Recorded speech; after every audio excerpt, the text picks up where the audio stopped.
Hello friends, मेरा नाम शिष्टपाल है और पिछले वीडियो ट्यूटोरियल में हमने देखा था कि हम कैसे विंडोज कमांड प्रॉम्प्ट का इस्तेमाल करके फायरवॉल में रूल्स बना सकते हैं। उसके लिए हमने नेटएसएच कमांड लाइन टूल का इस्तेमाल किया था और आपको याद हो तब नेटएसएच के एडवांस फायरवॉल कमांड सेक्शन में विंडोज ने एक मैसेज दिया था कि फ्यूचर में नेटवर्क शेल प्रॉम्प्ट से इसे हटाया जा सकता है और आपको कमांड प्रॉम्प्ट के बजाय पावरशेल का इस्तेमाल करना होगा। इसीलिए फायरवॉल प्लेलिस्ट के इस छठे वीडियो ट्यूटोरियल में हमें देखना है कि हम लोग कैसे विंडोज पावरशेल का इस्तेमाल करके फायरवॉल में रूल्स बना सकते हैं। तो सबसे पहले हम लोग विंडोज पावरशेल को ओपन कर लेते हैं। उसके भी दो तरीके रहते हैं। पहला तो ये कि आप सर्च करके पावरशेल को सीधे सीधे ओपन कर सकते हैं और दूसरा कि आप कमांड प्रॉम्प्ट के द्वारा भी पावरशेल को एक्सेस कर सकते हैं। ओके, तो विंडोज की को दबाए रखें और आर की को प्रेस करेंगे तो इससे एक्सप्लोरर रन प्रॉम्प्ट ओपन होगा। उसमें आपको पावरशेल टाइप करना है और एंटर प्रेस करना है, इससे पावरशेल ओपन हो जाएगा। परंतु हमें तो पावरशेल का इस्तेमाल करके फायरवॉल के लिए रूल्स बनाने हैं, जिसके लिए मुझे एडमिन परमिशन की आवश्यकता होगी। इसलिए मैं सबसे पहले क्या करता हूँ, कमांड प्रॉम्प्ट को एडमिन परमिशन के साथ ओपन करता हूँ और फिर कमांड प्रॉम्प्ट के द्वारा पावरशेल को एक्सेस करता हूँ। ठीक है, तो कमांड प्रॉम्प्ट ओपन हो गया है। अब मुझे एक्टिव प्रॉम्प्ट पर पावरशेल टाइप करना है और एंटर करना है। अब आप देख सकते हैं कि सेल प्रॉम्प्ट में पाथ से पहले PS लिखा है, मतलब पावरशेल एक्टिव हो चुकी है और हम इसका इस्तेमाल कर सकते हैं।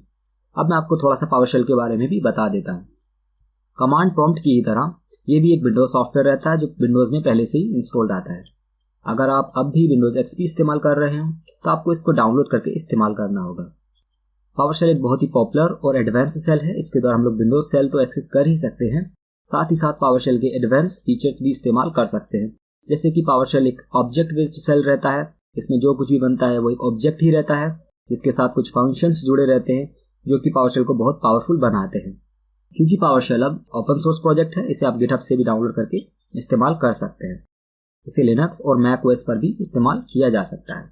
ठीक है, तो cd कमांड का इस्तेमाल सेल में वर्किंग डायरेक्टरी को चेंज करने में होता है। dir कमांड के द्वारा हम लोग वर्किंग डायरेक्टरी में फाइल्स और फोल्डर्स को देख सकते हैं। क्योंकि हम लोग कमांड प्रॉम्प्ट की ज्यादातर कमांड्स इसमें भी इस्तेमाल कर सकते हैं, परंतु मैं आपको बता देता हूं कि भले ही ये कमांड्स देखने में कमांड प्रॉम्प्ट की कमांड्स के जैसी ही होती हैं और आउटपुट भी वैसा ही आता है, परंतु पावरशेल में ये बिल्कुल अलग रहती है। इन्हें पावरशेल में एकदम अलग तरह से इम्प्लीमेंट किया गया होता है। पावरशेल एक मॉड्यूलर सेल है। इसमें जो भी कमांड्स रहती है वो किसी न किसी मॉड्यूल या पैकेज से जुड़ी होती है। क्योंकि फायरवॉल को पावरशेल से मैनेज करने के लिए हमें पावरशेल के नेट सिक्योरिटी मॉड्यूल में डिफाइंड कमांड्स की जरूरत होती है। तो पहले हम लोग ये चेक कर लेते हैं कि इस पैकेज में कौन कौन सी कमांड्स हैं जिनका हम जरूरत पड़ने पर इस्तेमाल कर सकते हैं। ठीक है, तो हम पावरशेल की ये कमांड यहाँ से कॉपी कर लेते हैं और पावरशेल में इसको पेस्ट कर देते हैं। तो इस पैकेज में इतनी सारी कमांड्स हैं जिनका हम इस्तेमाल कर सकते हैं। ठीक है, यहाँ पर हमने गेट कमांड का इस्तेमाल किया है। गेट कमांड एक पावरशेल की कमांड है जिसकी मदद से हम लोग पावरशेल में कॉन्फ़िगर्ड कमांड्स को चेक कर सकते हैं और जान सकते हैं कि कमांड कौन से टाइप का है, कमांड का फुल फॉर्म क्या है और वो कौन से पैकेज में डिफाइंड है। और दूसरा फायदा ये होता है कि पावरशेल में जो कमांड्स रहती हैं उनके साथ एक वर्ब जुड़ा रहता है, तो हम लोग एक जैसी कमांड्स को भी डायरेक्टली यहाँ से सर्च कर सकते हैं। तो यहाँ पर देख सकते डिसेबल नेट फायरवॉल रूल के द्वारा हम लोग रूल को डिसेबल कर सकते हैं। इनेबल नेट फायरवॉल रूल के द्वारा रूल को इनेबल कर सकते हैं। गेट नेट फायरवॉल रूल के द्वारा हम लोग फायरवॉल के रूल को चेक कर सकते हैं, उसकी प्रॉपर्टीज को चेक कर सकते हैं। उसके बाद न्यू नेट फायरवॉल रूल के द्वारा हम लोग कोई नया फायरवॉल में रूल बना सकते हैं। ठीक है, उसके बाद आता है रिमूव नेट फायरवॉल रूल। उसके द्वारा हम लोग एग्जिस्टिंग रूल को डिलीट कर सकते हैं। रिनेम नेट फायरवॉल रूल के द्वारा हम लोग रूल के लिए एक यूनिक नेम दे सकते हैं, क्योंकि फायरवॉल के रूल के लिए दो तरह के नेम रहते हैं। एक पहला रहता है आपका यूनिक नेम और दूसरा रहता है डिस्प्ले नेम। डिस्प्ले नेम वो होता है जो कि दिखाई देता है और यूनिक नेम जो होता है वो विंडोज बाय डिफॉल्ट ऑटोमेटिकली बना देता है, जिसको GUID भी बोलते हैं। और आप चाहें तो उसके लिए एक यूनिक नेम दे सकते हैं। अब सेट नेट फायरवॉल रूल के द्वारा हम लोग रूल्स की प्रॉपर्टीज को बदल सकते हैं।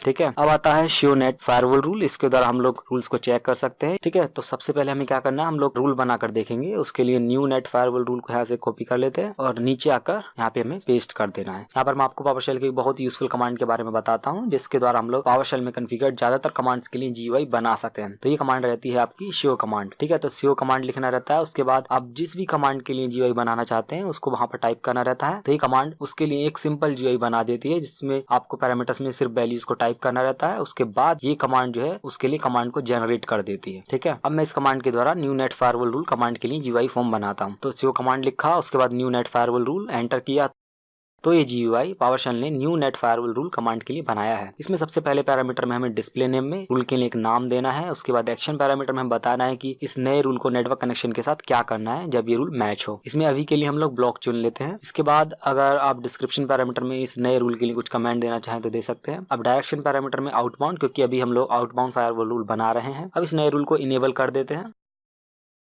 उसके बाद प्रोफाइल पैरामीटर में एनी, क्योंकि सभी नेटवर्क प्रोफाइल के लिए कनेक्शन को फिल्टर करना है। प्रोग्राम पैरामीटर में एक रैंडम पार्ट, वैसे तो यहाँ पर आपको भी रियल पार्ट टाइप करना है। अब हमारे पास दो ऑप्शंस रह जाते हैं। एक तो है आपके पास, या तो आप कॉपी बटन पर क्लिक करें या फिर रन बटन पर क्लिक करें। तो कॉपी बटन पर क्लिक करने से क्या होता है, GUI फॉर्म जो कमांड जनरेट करता है पावरशेल के लिए, उस कमांड को विंडोज क्लिपबोर्ड पर कॉपी कर देता है। लेकिन अब रन बटन पर क्लिक करते हैं तो ये क्या करता है, जो जनरेटेड कमांड है उसको पावरशेल में ऑटोमेटिकली टाइप कर देता है और फिर एग्जीक्यूट कर देता है। ठीक है, कमांड अब एग्जीक्यूट हो चुकी है क्योंकि कोई एरर नहीं आया है, इसने एक ऑब्जेक्ट को रिटर्न किया है, मतलब हमारा रूल सक्सेसफुली बन चुका है। तो देख सकते हैं कि CO कमांड का कितना फायदा रहता है। इसमें आपको इतनी बड़ी कमांड याद नहीं रखनी पड़ती है, जब जरूरत हो आप उस कमांड को जनरेट कर सकते हैं। अभी मैं क्लिपबोर्ड का डेटा पेस्ट करता हूं।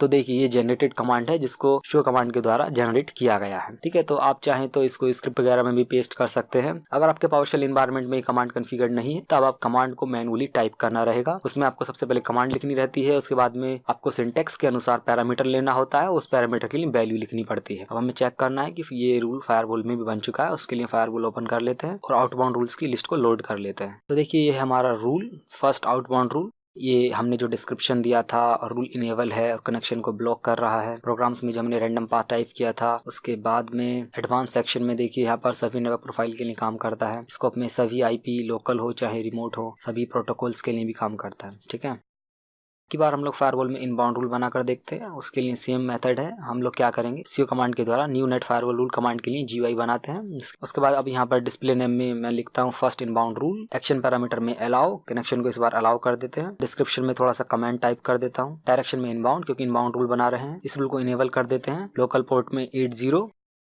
प्रोग्राम में एक रैंडम पाथ टाइप कर देते हैं। इस रूल को TCP प्रोटोकॉल के लिए बनाते हैं, क्योंकि जब भी पोर्ट आता है तो कोई प्रोटोकॉल स्पेसिफाई करना रहता है। अब इसको रन कर देते हैं। देखिए कोई एरर नहीं आया है, मतलब रूल बन चुका है। अब इनबाउंड रूल्स की लिस्ट को लोड कर लेते हैं। तो ये हमारा रूल है फर्स्ट इनबाउंड रूल। देखिए रूल इनेबल है, कमेंट जो दिया था वो कमेंट है, कनेक्शन को अलाउ कर रहा है। हमने जो पाथ टाइप किया था वो पाथ भी यहाँ पर है। और देखिए यहाँ पर एडवांस सेक्शन में सभी प्रोफाइल्स के लिए काम करता है, चाहे कोई भी लोकल या फिर रिमोट IP हो। TCP प्रोटोकॉल के लिए काम करता है, लोकल पोर्ट 80 और रिमोट पोर्ट सभी के लिए। ठीक है, अब हम देखते हैं कि पावरशेल से फायरवॉल के रूल्स को कैसे डिलीट किया जा सकता है। उसके लिए हमने बताया था remove net firewall rule command की जरूरत होती है। तो इसके सिंटेक्स वगैरह को चेक कर लेते हैं। तो देखिए इस कमांड को इतनी तरह से इस्तेमाल किया जा सकता है, लेकिन हमें क्या करना है, हमारे पास है डिस्प्ले नेम पैरामीटर की वैल्यू। ठीक है, तो हम लोग इस वाले सिंटेक्स का इस्तेमाल करेंगे। ठीक है, तो फिर से मैं क्या करता हूँ, CO कमांड के द्वारा इस कमांड के लिए GUI बना देता हूँ। उसके बाद मुझे बाय डिस्प्ले नेम टैब के अंदर में डिस्प्ले नेम पैरामीटर में उसकी वैल्यू को पेस्ट करना है, तो रन कर देना है। उसके बाद देखिए कोई एरर नहीं आया है। अब मैं इनबाउंड रूल्स की लिस्ट को लोड कर लेता हूँ। हमारा रूल डिलीट हो चुका है। हमने जो आउटबाउंड रूल बनाया था उसको भी डिलीट करके देख लेते हैं। अब इसमें मेरे को डिस्प्ले नेम पैरामीटर की वैल्यू को चेंज करना है और मैं जो अभी कॉपी किया था उसको यहाँ पर पेस्ट कर देता हूँ। तो रूल डिलीट हो चुका है। अब देख लेते हैं आउटबाउंड रूल्स की लिस्ट को रिफ्रेश करके, रूल डिलीट हो चुका है। देखिए हमारा पहले से ही बनाया वो कस्टम रूल है SSP एरिया 2C, एक सॉफ्टवेयर के लिए है। ठीक है, तो अब क्या करते हैं हम लोग, तब देखते हैं कि फायरवॉल में रूल्स की प्रॉपर्टीज कैसे चेक की जा सकती हैं। इसके लिए कमांड है गेट नेट फायरवॉल रूल। मेरे पास डिस्प्ले नेम की वैल्यू है तो इस वाले सिंटेक्स को इस्तेमाल करेंगे। शो कमांड के द्वारा GUI बनाता हूँ get net firewall rule command के लिए। वाई डिस्प्ले नेम टैब के अंदर डिस्प्ले नेम पैरामीटर के लिए वैल्यू को पेस्ट कर देता हूँ। जैसे कि स्टेटस ओके आ रहा है, इसमें प्रोफाइल सभी नेटवर्क प्रोफाइल के लिए काम है, रूल इनेबल है, आउटबाउंड टाइप का रूल है। ठीक है, और भी बहुत सारी प्रॉपर्टीज यहाँ पर हैं। और नेम में आप यहाँ पर एक GUID देख सकते हैं जो कि रैंडम स्ट्रिंग है। की बार हम लोग देखते हैं कि इस रूल की प्रॉपर्टीज को कैसे मॉडिफाई किया जा सकता है। उसके लिए कमांड थी सेट नेट फायरवॉल रूल। ठीक है, तो क्या करते हैं, उस कमांड के लिए GUI बनाते हैं। उसमें हमें डिस्प्ले नेम पैरामीटर की वैल्यू को पेस्ट करना है। पहले कनेक्शन अलाउ था, अब की बार मैं उसमें ब्लॉक कर देता हूँ। डिस्क्रिप्शन वहां पर कुछ नहीं था तो यहाँ पर डिस्क्रिप्शन दे देता हूँ थोड़ा सा। अब मैं रूल को डिसेबल कर देता हूँ क्योंकि पहले इनेबल था, और एग्जीक्यूट करके देख लेते हैं। बाकी प्रॉपर्टीज भी आप वैसे ही चेंज कर सकते हैं अगर आप चाहें तो। लिस्ट को रिफ्रेश कर लेते हैं तो देखिए रूल में जो डिस्क्रिप्शन हमने टाइप किया था वो आ चुका है। रूल डिसेबल हो चुका है और कनेक्शन को ब्लॉक कर रहा है। तो मैं इसको पहले वाली स्टेट पर पहुंचा देता हूं। डिस्क्रिप्शन को डिलीट कर देता हूं, रूल को इनेबल और कनेक्शन को अलाउ कर देता हूं। अप्लाई करना है और ओके करना है। कैसे पावरशेल का इस्तेमाल करके फायरवॉल के रूल्स को मैनेज कर सकते हैं, नए फायरवॉल रूल्स बना सकते हैं, पुराने फायरवॉल रूल्स को देख सकते हैं, उनकी प्रॉपर्टीज को चेक कर सकते हैं। अगर जरूरत हो तो पुराने फायरवॉल रूल्स की प्रॉपर्टीज को मॉडिफाई भी कर सकते हैं। जैसे कि रूल्स के लिए कोई यूनिक नेम देना रहता है, या फिर रूल्स को इनेबल करना रहता है, डिसेबल करना रहता है, डिलीट करना रहता है, और भी बहुत सारे काम पावरशेल के द्वारा किए जा सकते हैं।